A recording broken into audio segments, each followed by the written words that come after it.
I didn't find out my sister had been secretly charging our entire family money in my name until my aunt called me screaming.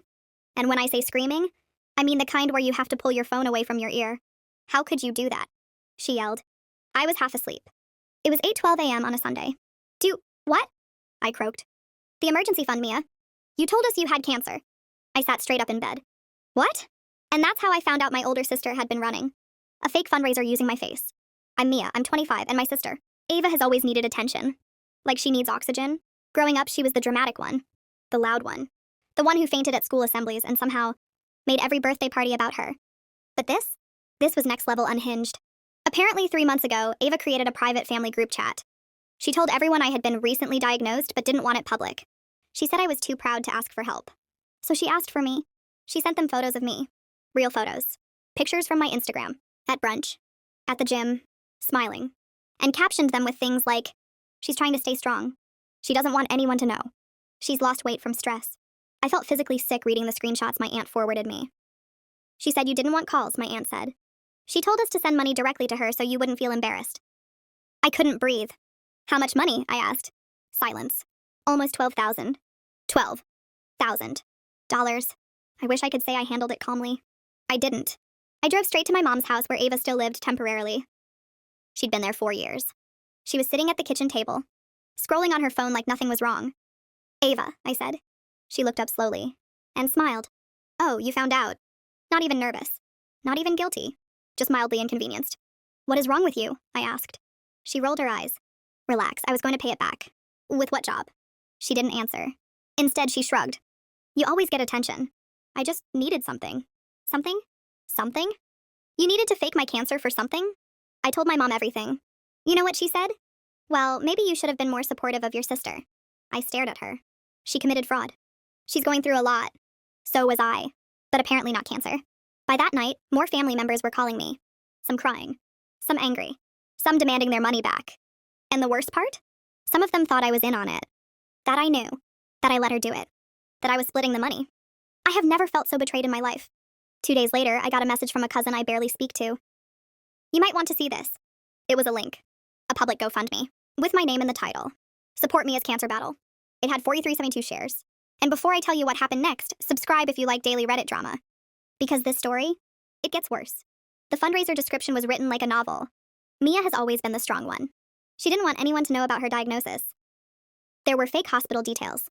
Fake treatment plans. Even fake updates. She had her first chemo session today. She's exhausted but fighting. The comments were full of strangers praying for me. Donating. Sharing. Total raised? 38 to 640. I almost threw up. I reported it immediately. But you know what's wild? The platform needed proof it was fake. So I had to literally prove I didn't have cancer. Do you know how insane that is? I had to upload medical records stating I was healthy. To prove my sister wasn't lying. Meanwhile, Ava posted on Instagram like nothing was wrong. Selfies. Outfits. Quotes about overcoming hard seasons. The audacity. I confronted her again. You need to take it down. It's already helping people, she said. Helping who? She didn't answer. Because by then I discovered something else. The bank account linked to the fundraiser was not hers. It was under a new LLC she registered 2 months ago. Guess what the LLC name was? Strong Her Solutions? I wish I was joking. She planned this. This wasn't desperation. This was strategy. She used my photos, my name, my reputation, to build sympathy and cash. And she was going to keep going. So I did what she would never expect. I went public first. I made a video. No makeup. No editing, just me. Hi, I don't have cancer. And someone is using my name to scam people. I didn't say her name. But family knew. Friends knew. People connected the dots fast. The video hit 100K views in 24 hours. The comments were brutal. For her. People dug up the LLC. They found inconsistencies. They tagged the fundraiser page. Donations froze. The platform suspended it. And that's when Ava panicked. She came into my room crying. You ruined everything. I laughed. I ruined everything? You stole $40,000 in my name. She screamed that I was selfish. That I embarrassed her. That I destroyed her brand. Brand? You mean crime? My mom tried to mediate. You girls need to handle this privately. No. Fraud isn't private. Family members demanded refunds. Some threatened legal action. One uncle actually contacted a lawyer. Suddenly Ava wasn't so confident. She begged me to delete my video. I didn't. Instead, I posted a follow-up. With receipts. Screenshots. Dates. The LLC registration. The fake updates. I didn't yell. I didn't insult her. I just laid out facts. It went more viral than the first one. Within a week, the fundraiser was permanently removed. Funds were frozen. An investigation opened. And Ava? She deactivated everything. Moved out of my mom's house.